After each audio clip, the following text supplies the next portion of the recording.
This is the most exclusive nightclub in the world. Welcome to Mafia. It's one of the most exclusive clubs in the entire world where celebrities, pro athletes, and business tycoons come to party.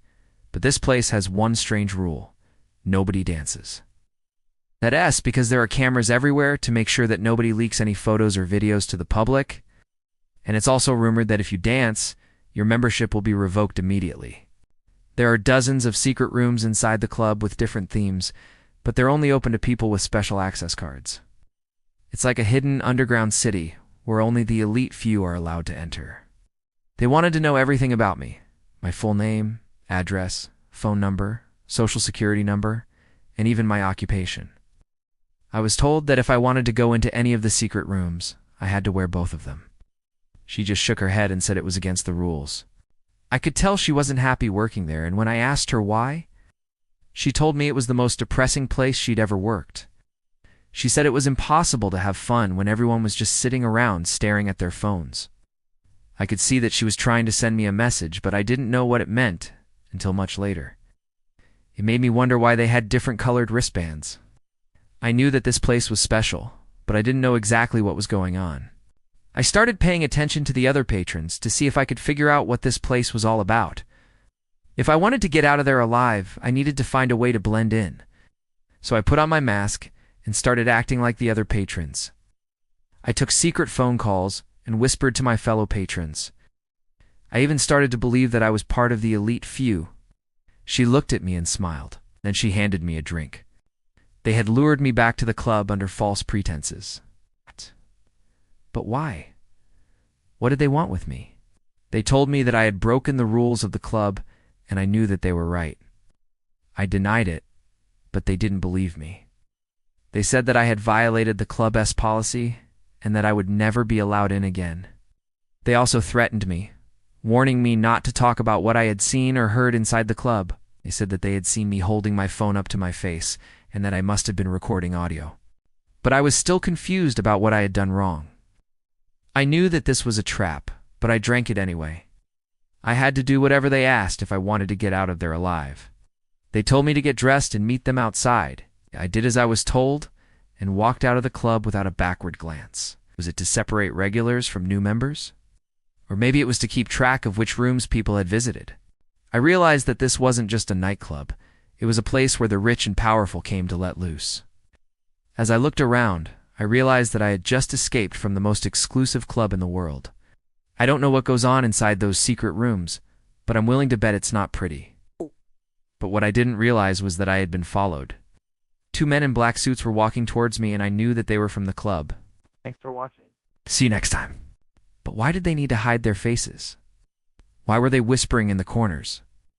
I needed to get some fresh air, but I didn't want to leave without exposing myself. So I found a secret room in the back of the club. It was empty and had a window. I opened it and crawled through to escape. I didn't say why, but I knew that if I didn't go back, I'd never get out alive. I tried to resist, but the men were strong, and they forced me back into the club. And why was I the only one who wasn't wearing a mask? It was weird that they needed all of this information, but I figured it was just their way of keeping track of who was inside the club. If you break the rules, you'll never get invited back. This was not your average club where drinks were $10 or $15. There were no interesting songs or remixes like you might hear at other clubs. They seemed to just stand around awkwardly while people talked. It felt like a waste of money to have all these waiters.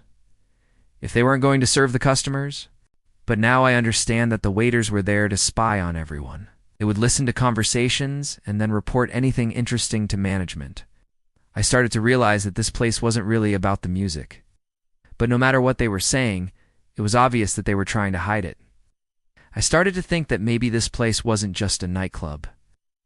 Maybe it was also a place where people could meet in secret to make deals.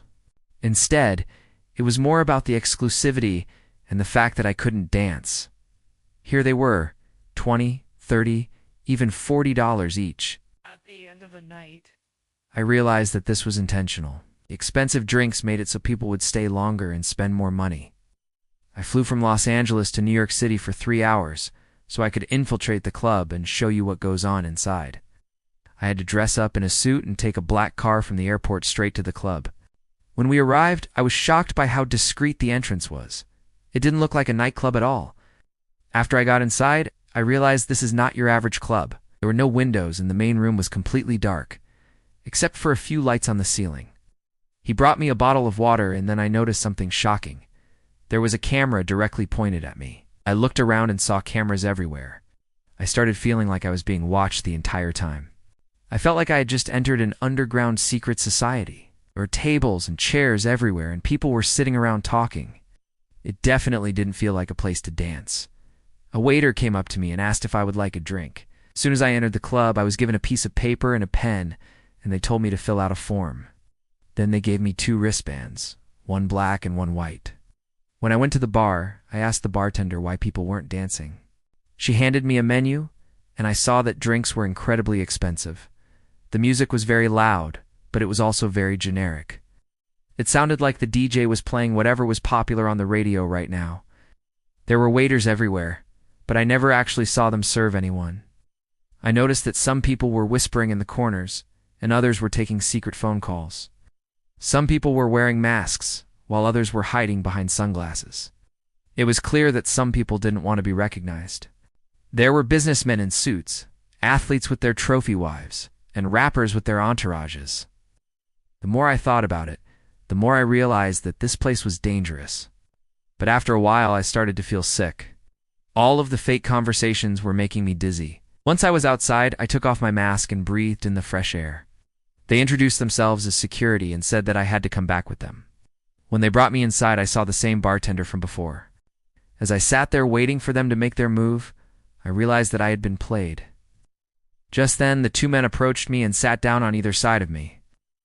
They told me that I had been recording inside the club, and that was the reason they had brought me back.